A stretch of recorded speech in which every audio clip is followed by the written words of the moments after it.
Hello. Live viewer comments show up on StreamYard. This is an example. Click on a comment to show it on screen. I have no idea why that's up there. I think I must have clicked the wrong button. TGIM. Welcome. All you fabulous people out there. I'm sure that you're having a wonderful Monday as I am. It's been pleasant. The weather here is pleasant. I've stayed indoors most of the day, but I did take a brief walk down to the bluff because I'm in a new place that actually has a bluff, if you could believe that. Hey, if you're watching, shout out that you're watching because it's been a while and I miss you people. Matter of fact, if Ryan McCurdy is watching right now, you need to say so. But if Ryan McCurdy is not watching, shame on him.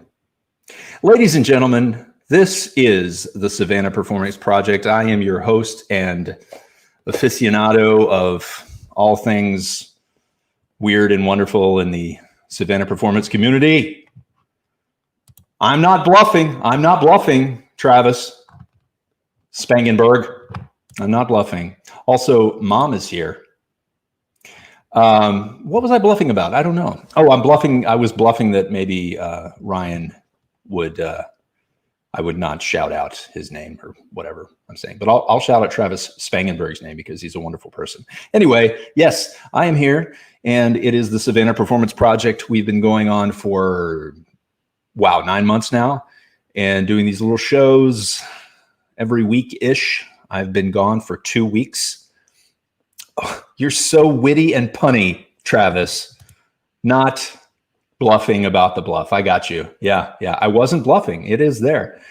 Yeah, 9 months now, and we've been going strong, doing our best to promote the local performance community, even when it is not performing. And although things have shifted a little bit, some people are out there and they're doing performance in larger venues where they can, socially distanced as much as they can, people wearing masks, that kind of thing. It is still a huge burden on so many performers in the community who cannot act, who cannot do what they love the most, and who cannot connect with audiences as we're so used to. So we're still here, and we're still trying to do what we do. That being said, let's get to the show tonight because I'm very excited to have the two guests that I have this evening. I normally only have one, but tonight we have two, and they're two wonderful people. I'm going to bring them out one at a time so I can concentrate my full resources on those people. And the first guest we have this evening is a wonderfully talented person who was out of the performance community for about 10 years. Thumbs up? About 10 years? Yeah. She's out of the performance community for about 10 years and very recently, got back into it with Asbury Memorial Theater's performance of Man of La Mancha. This is Kayla Black, ladies and gentlemen, and she was playing... Oh, I'm going to have her tell you who she was playing because I don't. If I try to pronounce anything other than Kayla and Black, I'm going to fail miserably, and we all know it. Don't we, Ryan McCurdy? Yes. So here she is, ladies and gentlemen. She's filled up on artisanal Reuben sandwiches, which were in the green room. Kayla Black. It's got Reuben sandwich in my face. Oh my. Did they have like the traditional Thousand Island dressing on those? Yeah, and the best sauerkraut, just amazing. I don't know if you can't make a Reuben without the best sauerkraut, I find. No. So it looks like you have a tree up back there. I do. I have a tree, and the puppy that I adopted yesterday is currently eating the bottom of the tree. I think I see him back there. Yeah. So at any moment, you may have to sprint over there and stop him from knocking down the tree. I think that the tree chewing is just the prelude to him falling asleep under the tree, which will be adorable, and everything will be forgiven. Good. A sleeping puppy is always a forgivable thing. when offenses occur. I believe. So let's dive in here. So you started performing when you were how old? Pre-K. Pre-K.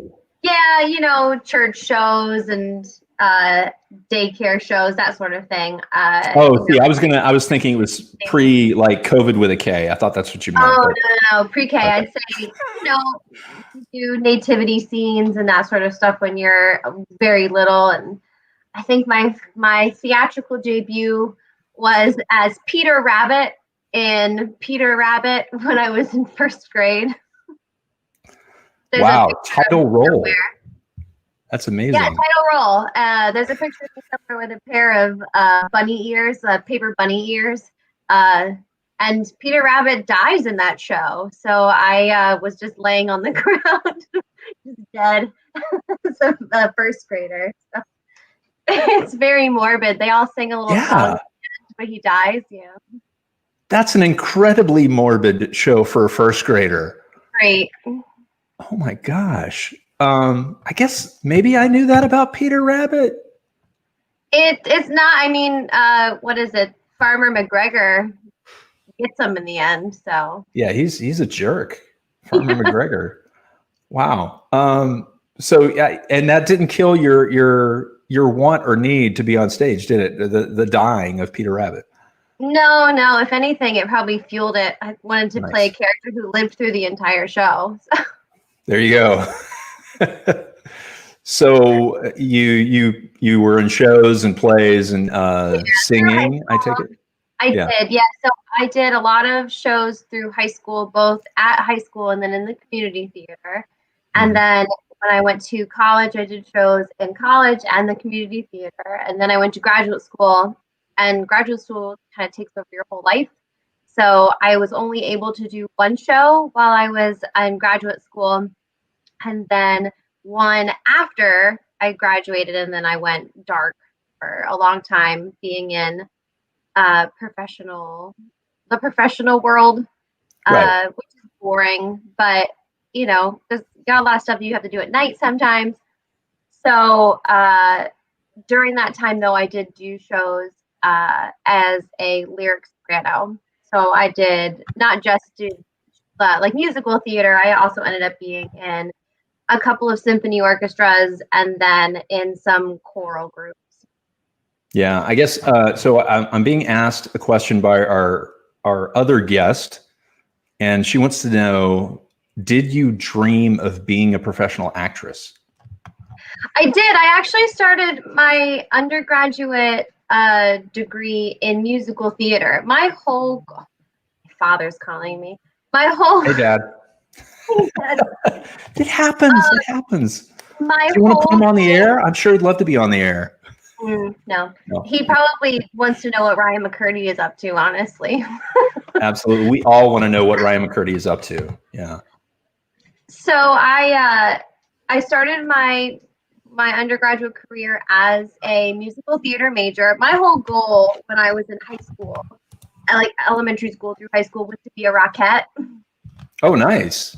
I took tap dancing lessons, all the time, and all I wanted to do was be a Rockette. And then I hit 5'3" and didn't get any taller, and that was the end of that. So. Oh, I see. So there's a specific height. Yeah, you have to be between 5'7" and 5'9", and your legs have to be 3 foot long at least. And I did not get ever tall enough to be a Rockette. But it helped me out later on because I was able to tour with Thoroughly Modern Millie as a tapper, and I was able to be in 42nd Street, which is an all tapping show. So it provided me with maybe not, I didn't get to be a Rockette, but I did get to be in some awesome shows because I could tap dance. Nice. Yeah, I can't say that I ever wanted to be a Rockette, but I did enjoy watching the Rockettes. Oh, they're wonderful. Kicks. Yeah. I don't think I can get my leg. I can get my arm up that high, but that's for a different show entirely. Great, wonderful. So yeah, you had this trajectory, and then you got into the professional world, and you have a degree in history. Yes, I have a degree in history, a degree in art history, and a master's degree in applied history, which is like museum studies. I see. Excellent. Okay, so Ryan Curdy says he's never seen you tap, so I think you're I on. don't think anybody in Savannah has seen me tap, other than a couple of people in my backyard when we were having like a bonfire. Nice. Okay, so that's a good way to get you to tap. Bobby Renee Lewis and her husband Josh have seen me tap. Yeah. Are sad to see them go, I should say. Yeah. Travis says he'll put it in the next show, so you'll be tapping the next show. That's excellent. Yay! So you currently, though, you're the, I guess, managing director. Am I getting that right? Yeah, I'm the American Prohibition Museum. Yeah. So tell us how performance is used in museums. So a lot of museums in Savannah specifically are house museums. So you go in and they sort of tell you the history of the house and the people who lived there. But the Prohibition Museum and a lot of museums that are being developed now are based on a complete immersion. So you come into the American Prohibition Museum, from the moment that you walk into the front door all the way through until the end of the experience, you're immersed in the time period. So all the galleries are sort of little microcosms of whatever the topic is. So if we're talking about Carrie Nation, you are standing inside of a saloon that she smashed. And the person who is talking to you in that gallery is somebody who would have been affected by that. So either they're the saloon keeper, or they're the saloon keeper's wife, or they're a person who likes Carrie Nation, they're a member of the temperance movement, or they're a police officer who go to arrest her. So the experience of the Prohibition Museum is one of immersion that also involves a level of storytelling. The person who's talking to you has a level of investment for the gallery that they're in because they're a part of it. And Travis is actually our creative and production manager at the Prohibition Museum, and it's his job to make sure that everybody is staying on that level. They're all making sure that they're staying in character and on stage, is what we call it in the museum. Yeah. Top of their mind, I guess. Yeah, that they're not just standing in a gallery in a period costume for fun. They're there for the purpose of telling the story of Prohibition from that time frame. Well, I have to say that I'm a sinner here because I have not been there yet. But I've been to the bar upstairs, and I really enjoyed that. That's fine. Okay, good. My daughter's been there though, which is great. She's 16 years old, and she wanted to go to the American Prohibition Museum. Why not? Not to the bar part though, right? Right. No, not to the bar part. Okay.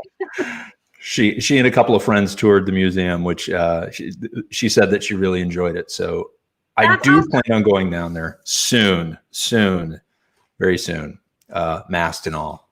I guess all of your performers are masked right now, correct? Yes, they are masked from the moment that they come into the building all the way until they are done for the day. And I am very proud to say that I have hired a bunch of people who are liberally minded and conservatively acting. So they wear their masks all the time. We haven't had anybody, knock on wood, in the building with COVID yet, even though we've had around 40,000 people come through since we've reopened. Wow. So we've not, I don't think it's been luck. It's because we're very clean and we have a procedure that we take every day, and all of our cast members wear masks, and they are period appropriate masks because Prohibition actually started right at the end of the Spanish flu epidemic. So I see. Yes. Very, very interesting. So I mentioned earlier that I was going to ask you this question. So I know you've done some studying, right? I did. Excellent. So how did Prohibition affect public performance? So at the start of Prohibition, like I just said, we had just come out of the Spanish flu pandemic. And they did close theaters, they closed performances. If you actually take a look, the museum uses Spanish flu posters throughout that we alter for Prohibition. And one of them that we use is about the museum being safe and closed. And it was an altered theater poster where the theater had shut down. And the bottom of it said the director or the director of Commission of Theaters, and we just changed it to director of Commission of Museum. It has my name on it. It's one of my posters. But the demand was there. People wanted to go to the theater. And so when Prohibition started, the unfortunate thing was that everybody was ready to go back to the theater, but they couldn't drink. And Travis and I were talking earlier, we were looking at some articles, and one of them was from Vanity Fair, and they said, it's not really so bad that you can't have a drink during the performance. What really sucks is you can't have a drink during intermission, and it gives this really long list of all the things that you could do instead of having a drink, and it's things like go and bother the cab drivers, buy tchotchkes on the street, go run laps around the go, and it's really funny. But theater itself did really well during Prohibition, and a lot of that had to do with the fact that as drinking went underground, so did a lot of the performances. Obviously, some really well-known shows came out at that time, and I actually typed up a list. Some of the shows that came out during the 20s, a lot of them came from George Gershwin. Mm-hmm. So we've got Lady Be Good. Obviously his show Showboat came out at the same time. No Nanette. So those are some ones that have No Nanette, yes. Yeah, some that have legs that people know still today.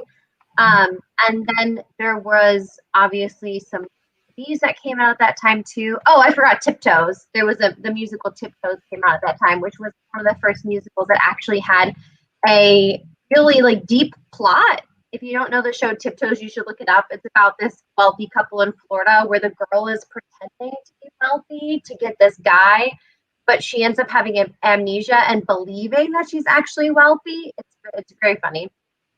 And Tapper Be Good? Tiptoes. I think he's just coming up with names now for you to be in. Tap Boat, No Tap Nanette. No doubt. Ryan, yeah. So, but then obviously silent movies were really big at that time. Ben-Hur was released in the 20s. And then The Jazz Singer, which was one of the first talkies, came out. But my favorite fact about 1920s performances is that one of the most popular things for people to go and see in the speakeasy, other than jazz performances, were drag shows. Drag shows were extremely popular, and there were performers who were known drag performers, drag kings and drag queens, who were wildly popular at the time, so much so that people like the Vanderbilts would have private drag shows at their houses to have people come, and they would be the entertainment for these private parties where they could be drinking.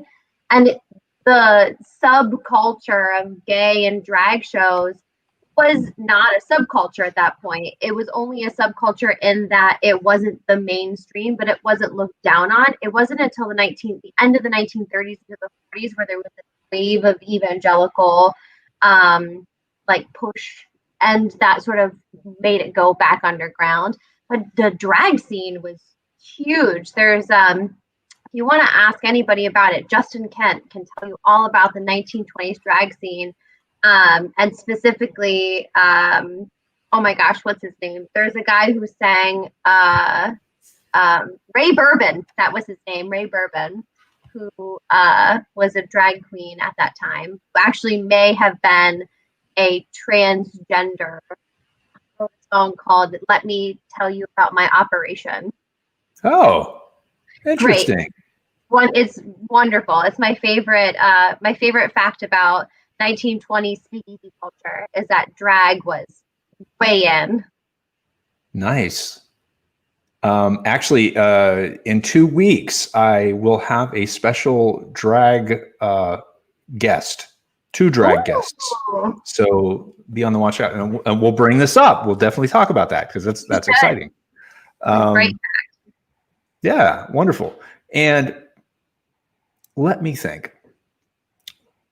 What is, let's say, what is the best role that you ever had? And if you had the choice to have a role, what would it be? Best role I ever had. I loved being Adelaide in Guys and Dolls because it's just really fun. I always loved being the secondary lead because they always have just the funniest songs. They typically have more challenging songs because it's a matter of they have to be like entertaining, especially when you do classic musicals. If you think about like Oklahoma, where you've got the 2 main girls, one of them has high notes to sing, which are fun, but the other songs stick with the audience more because they're more relatable and funny. I was in Oklahoma twice. I never want to be in Oklahoma again. I know a lot of people that say that, actually. Like, I love that musical, but I've done it twice. I don't need to do it again. Yeah. I would say I would take any role in the show Songs for a New World, which is my favorite musical. I would take any female role in that show. That was Jason Roberts Brown, right? Yeah, I would take any role in that musical. But if I wanted to do another classic musical, I want to be in The Music Man really bad. Really? I love that show. I love it. It's cheesy. It's a classic musical. You know, I've tried to talk Travis into doing The Music Man as a director as well. But the Songs for a New World, every song in that show is awesome. Yeah. I wish my voice would drop so that I could be in Gypsy, but I don't think I'll ever be able to hit the notes. You just need a few more years on you. Get you some packs of cigarettes and just start smoking. I was hoping that when I got, because I'm in my mid-30s now, I was hoping at this point that maybe my range would drop a little bit. It's not. So. Yeah. It is funny that you mentioned Music Man because that is the only show that I've been in twice. And oh yeah? Yeah. If Travis does it, I'll do it again. But I don't know that I'll do it again. I played 2 different people in the barbershop. So. Oh, okay. Yeah, when I did Oklahoma, I did get to play 2 different people, which was nice. But I also did them back to back. It was done when I was in high school, and then it was done by the community theater that summer. So it was like 6 months of Oklahoma nonstop. Nobody wants 6 months of Oklahoma. No. Maybe Hugh Jackman. Hugh Jackman is a delight, of course. I would see Hugh Jackman in Oklahoma. Wait, he's doing Music Man. No, wait. Yeah, no, well, he and Sutton Foster are supposed to be doing Music Man. Yes, that's right. Who knows when that'll open, though? I heard a rumor that Hamilton wants to reopen 4th of July weekend. Yeah, that's what I heard too. So I'm thinking a lot of shows are going to start opening up in. Well, we talk about Broadway, of course. Broadway shows are going to be opening up in the middle of, or the end of spring, early summer, hopefully. But that'll be great. I think we're all tired of watching people like us. I'm always tired of looking at myself. Yeah, I kind of am too. That's why I took a 2-week break, because I was just sick of seeing my face. Not really. Sort of. I don't know. I'm okay. It is what it is, Wow. It's been such a delight having you on. I do appreciate you coming on such short notice. Yeah. And I look forward to seeing you in the next production. Maybe, I don't know is Travis even planning on Man of La Mancha now, or is that? Well, we talked a couple of weeks ago, I guess, about if we can do it again, is everybody who's still in Savannah willing to do Right. it? And we all said, yeah. It's a matter of seeing where we all go in the next couple of months. Yeah. Oh, thanks, Mom. My mom is never tired of looking at me. That's so sweet. Yeah, I would be interested in seeing what happens. I mean, you basically, I know that we have two, well, at least one principal that's gone now or moved away. Bobby Renee did move. Yeah. But Ray Ellis is still in town. Justin is still here. I'm still here. Yeah. So the three mains are still here, but then Bobby and Renee and Josh have left. So we'd have to find somebody to stand in, or maybe they can just come down for an extended. There you go. Why not? Maybe they're watching. Are you watching? They're not watching. They'll watch on the replay, I'm sure. They will. Travis says the next month is critical. Yes, it is. It is very critical. Yes. Yeah. We'll just have to see what happens with these inoculations, or they're not called inoculations. I don't know what they're called. What are they called? I think that's colloquial. I think you can call it an inoculation. Okay, good. All right. Harken back to the olden days. Yeah. The 20s, when we were inoculated. Thank you, Kayla. And I promise to visit the American Prohibition Museum very soon. And I will wear a derby and carry my Tommy gun. No? Okay. Probably not a good idea. Maybe not. Okay. I'm just worried about you getting to the front door of the museum with the Tommy gun. Yeah, I guess that's true. Yeah. That's probably, I'll sneak in the back. Yeah, you can ask Travis. He's got a gun that he wears in the museum. Perfect. There you go. Ask if he forgets to take it off when he goes outside. Hey, there's Tommy. Yeah, she is watching. Yay! Savannah deserves it. Absolutely, they do. I heard it was outstanding. And Travis says I should drink a brown derby instead. Sounds like a drink that's upstairs. Very tasty. Oh, good. Excellent. All right, Kayla, you have a wonderful evening. Take care of that dog. I will. Watch that tree, because dogs love trees. It is eerily quiet, so who knows what they're up to. Oh, boy. All right. You have a wonderful evening. See you soon. Thank you so much. Bye-bye. Bye. Wow, that was just a delight. Thank you so much, Kayla. I know that theater will be so much better once we're all back in it, and perhaps Kayla will be able to be on stage. That would be wonderful. Who am I tonight? I don't know who this person is. Some very strange host, and I apologize. Ryan, send me some of your mojo, please. Maybe I'm just in my head right now. Maybe what I need to get out of my head is to talk to another guest, so I'm not simply staring at myself on the screen. Yes, let's do that. And you know what? I just happen to have the perfect guest to follow up what we were just talking about. I don't know why, but I'm certain I'll find a way. I will intrinsically link these two people together somehow. McKenna Lyons has been with the Savannah Stage Company for the past 4 years. She hails from the Chicago area, but transplanted here to Savannah and made it her home. And I must say that the Savannah Stage Company would not be what it is today without this person, because she's a very talented actress. I've seen her in 2 different shows, and I've heard about her in other shows and know that she is truly talented, and also just a great person to be in the culture of theater. And now that I have pumped her up so much, can she possibly come out now? Maybe. Let's see. Is she ready? She gave me 2 thumbs up. So here she is, ladies and gentlemen, McKenna Lyons. Hi, it's Lyons. Just Oh, okay. That's okay. You know, Lexi Ambrose, who I've known for 4 years, she messes it up too. I get it. It sounds French, but it's actually Irish. Yes, lions like the animal. Yeah. Yeah. I messed it up on purpose. I have to be honest about that. Okay. Thanks for pumping me up. Let me puff you up for a sec. Like, you're doing great. Sure. You're very dashing. I love that little Superman curl you got going on. That was not on purpose at all, because you know the backstory. My hair was up like this.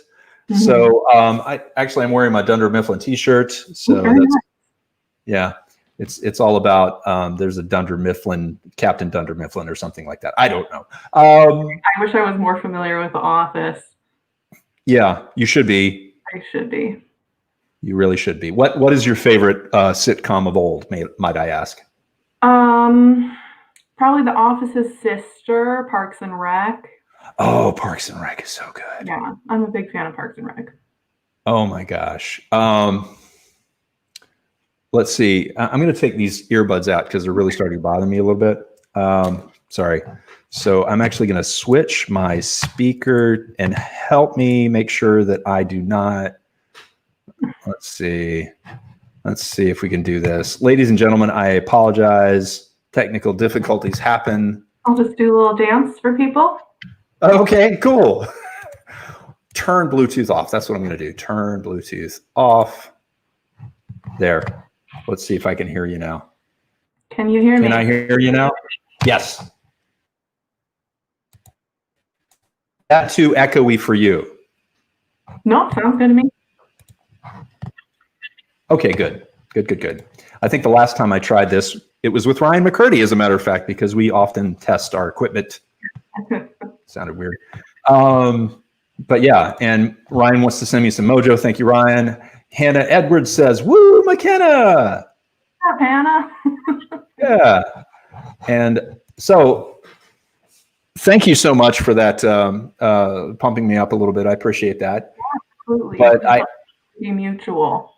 Yeah, I have seen you both in Violet, which what I just found was outstanding, not only for the music, but the staging of it was unique. Mm-hmm. And it just like that whole idea of a turnstile staging. And, yeah, that's around. That'll get you. Yeah. How did you feel about that role? What was your favorite part of being Violet? See, I knew you were going to come out with a tough question here. My favorite part about being Violet, just like being in that big of a role was so great, and being able to sing all those songs and connect with people. I feel like theater for me is very cathartic. Like I can let a lot of emotions out and like connect with people on a deeper level. So it was just nice to be able to do that. Being on that role was very humbling, because I'll tell you a story. My nerves got the better of me on opening night and on our Sunday matinee of opening weekend, and my voice started cracking at the top of the show. So that was a tough moment to get through. Yeah. Like I said, very humbling, but you know, it was just a challenge to overcome. Just like breathe it out. I got Lexi to teach me some like meditative techniques before going on. She does this thing called tapping, where you just kind of like tap all over your body, and apparently, yeah, it like helps with your nerves. It helps. It's crazy. Yeah. I typically drink a lot, so that's how I get through it. That's a great technique too. No, that's not true. That's not true. But yeah, it's a huge role. I mean, when you think about who you're looking up to, like Sutton Foster is amazing. And then walking into that, just that vocal range in and of itself is, and did you have that vocal range before going into the show at all, or? Very close to, okay, yeah. I did have to do some vocal working out to be able to do the show. Yeah. What's your favorite vocal workout? Favorite vocal workout? Yeah. I like sirens and lip trills. Trills are good for the breath. Um, And I don't know, there's just something that feels so satisfying about doing a siren. You do know Yeah. what it is? Like the ow! Ow! Yeah. Yeah. We won't do the full component of it.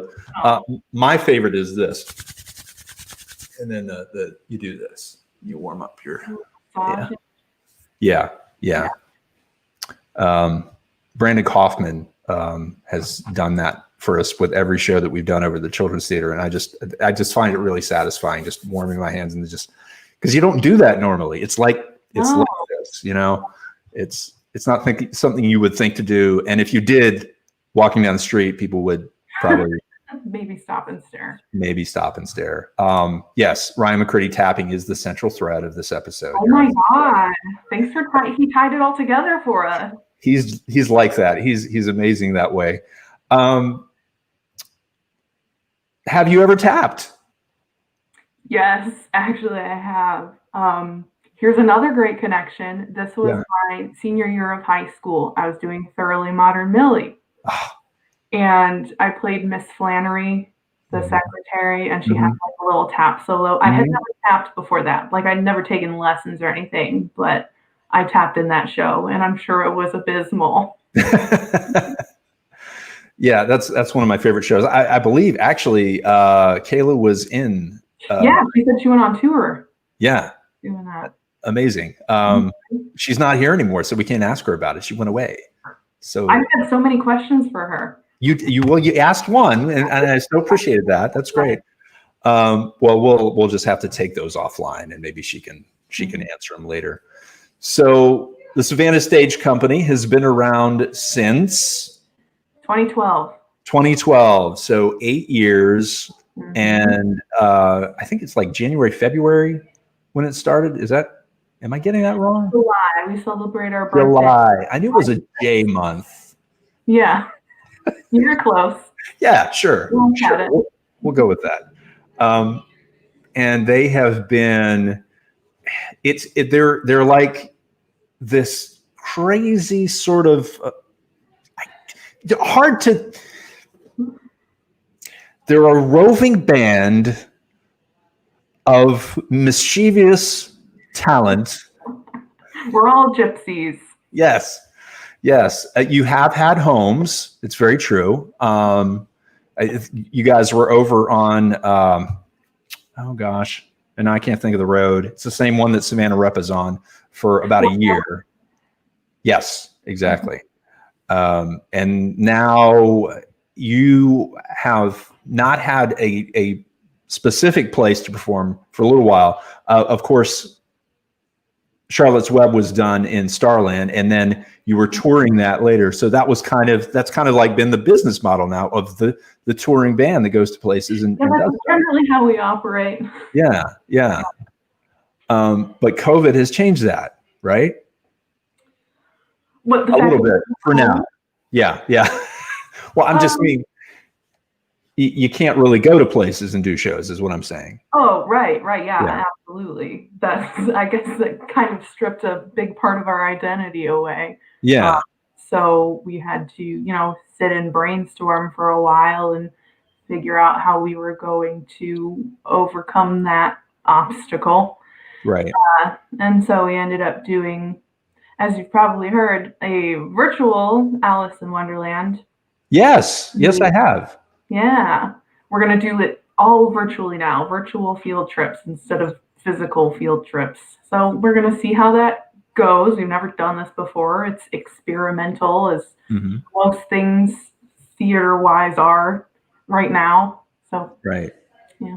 But you guys did the production of this, or have you done the production of this? You've already recorded it, correct? Yeah. Okay.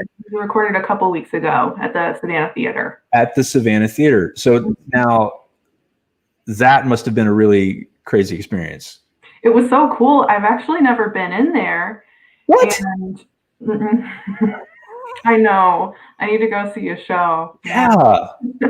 But it's gorgeous in there, and we just, we loaded right onto their stage, and they were already set up for their Christmas show. So what we did is we filmed facing the audience, so that we could get all those snowy trees in the background. And I was on music for this show. I composed some music and I just sat there and ran sound in the wings. Wait, you composed music for the show? Yes. I act like I didn't know that already because I put it in like the I description. thought you were just adding an effect. You're just doing that for effect. Right. Well, that's amazing. How many songs did you compose for this? Well, I composed 5 for them to sing, and then I think 5 just for like underscore.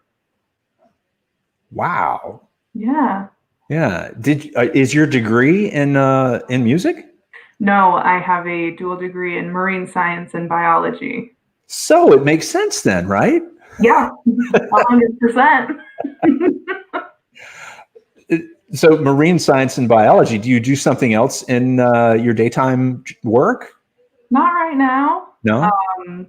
I did, when I moved down to Savannah, I moved for an internship at the UGA Aquarium on Skidaway Island. Yeah. And I mean, I got into theater pretty soon after I moved here. The first thing I did was Rocky Horror at Bay Street Theater. Shout out to Bay Street Theater. And then I got involved with Savannah Stage, and I worked at Country Day as an assistant science teacher for a while, and then I was working at Tybee Island Marine Science Center for a while. But right now I'm just in the middle of jobs. Right. And that's okay. Yeah. Yeah. Well, I think it's good to keep your options open right now as far as theater goes, because I feel like when we come back, we're going to come back strong. That's my hope and my feeling, my wish, because I really want to do some shows. Dude, me too. I feel ya. I mean, this only gets so far, and then I'm like, no, I gotta sing a song or something, you know? Mm-hmm. Yeah. One of my favorite things to do is sing karaoke to nobody. Excellent. Yeah, that's what we're all doing. Yeah, so you got your degree in biology and marine science. Mm-hmm. Did you do theater as a kid?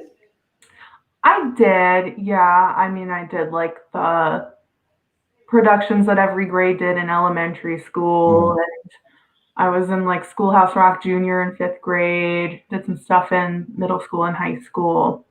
And I did audition for stuff in college, but I never got into anything. I auditioned for musicals, improv groups, a cappella groups. None of them wanted me. What?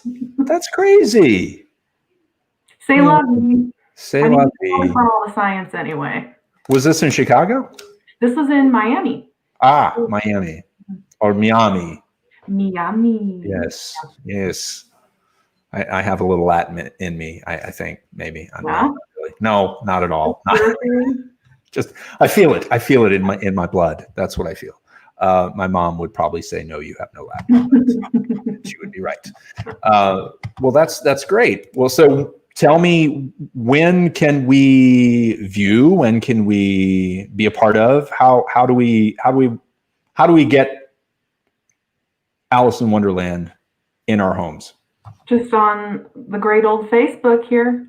We're going to be live streaming the pre-recorded show on January 30th at 7 p.m., I believe.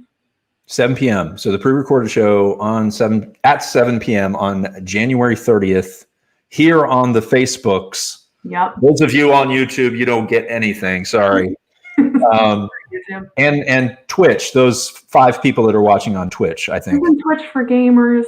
No, it's not. Not just for gamers. No. Oh. Yeah. You could put makeup videos up on Twitch, I'm sure. Check Twitch out then. You could do the whisper thing on Twitch. Well, the ASMR. Yeah, exactly. You knew the name. I had no idea. I just know it as the whisper. Yeah. I know Twitch is like a live streaming thing. Yes. And a lot of people, like, they stream their gaming and talk about it with. That's what I know about it. Yeah. That's pretty much what it is. Mm-hmm. So true. But we're there as well right now. So if you have gamer friends, they could be watching us. I don't know. Good. Totally good. Oh, we just went up to 7. I think we brought 2 of your gamer friends on. They're watching this now. So is there a cost for this performance?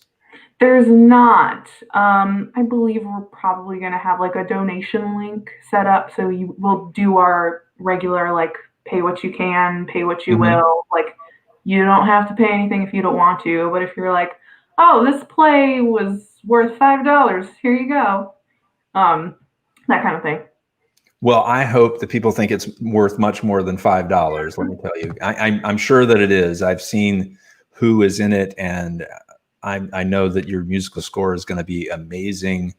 And just being able to have the community come together in that way, where you guys can be on the Savannah Theater stage and doing this, that's amazing. Yeah, it was a great experience. Yeah. Cool. Very cool. So any plans for the holidays? I don't know yet. You know, COVID makes everything difficult, and my whole family's back in Chicago, so we're trying to figure out if we should drive to see each other at all. Don't know if it's a smart option or not, so we'll see. Well, you always have family here in the theater in Savannah, so, you know, if somebody's having like a cookout or a bonfire or something outdoors and distanced and safe, take advantage of that. I'm sure you stage guys will do something. Probably. Christmas bonfire sounds like a good idea. Yeah, ideal. Absolutely. Yeah. I might have one right now. Yeah, it's the perfect weather. You should go roast some s'mores. Yes. I wish I had a bonfire. I don't. Oh, wow. Anyway, McKenna, it's been a joy talking to you tonight. And wow. I look forward to seeing you on stage, as well as hearing your music in Alice in Wonderland. I'm sorry. Mr. Chris Susi is asking me questions right now. No problem. Yeah, the theater's nonstop here. I know. All of us. We don't know how to slow it down. That's right. Go. Go. About it. Yes, exactly. All right. Well, you have a wonderful evening. You and too. A wonderful Christmas. And what's on your shirt there? Oh, Savannah Stage Company. Yay! Thunder Mifflin. Nothing like Savannah Stage Company. Go. What's the slogan? Is there a slogan for Savannah Stage Company? Well, we've got our values like growth, imagination, and bravery. Mm-hmm. I guess I would say that's the closest thing we have to a bravery. Hashtag bravery. Yes. Hashtag bravery. All right. Have a wonderful evening, McKenna. You too. Thanks, Chris. See you soon. Well, thank you all for enjoying me for this TGIM Monday here in the Isle of Hope. I'm hopeful. I hope you are too. And I will see you next week. We do have a guest next week. I'm not sure who it is at the top of my head right now, but it's an amazing guest, a wonderful guest. Chris Hetty, maybe? Yeah, that's who it is. It's another Chris. I'm going to interview another Chris on the show. So come back for Chris times 2 next Monday, 6:30. See you soon. You know what I forgot to do with our guests? Sitcom freeze. So I'll just do it with you. 3, 2, 1. Sitcom freeze.